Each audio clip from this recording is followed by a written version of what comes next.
Hello, ladies and gentlemen. I'm Sunfei from Xinhua News Agency. Now I'm reporting from Makan County of Changzhou, Tibet Autonomous Region of Southwest China.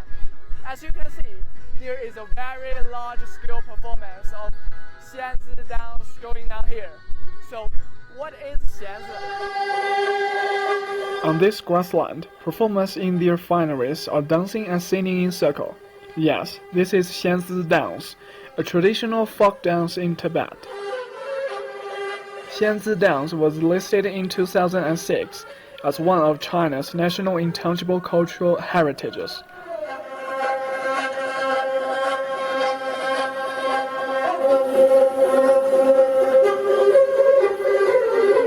Let's go and take a closer look at this ethnic art form.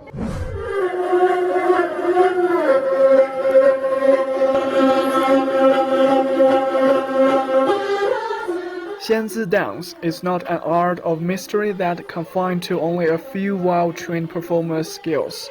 Instead, everybody here can dance to the rhythm, regardless of age and gender.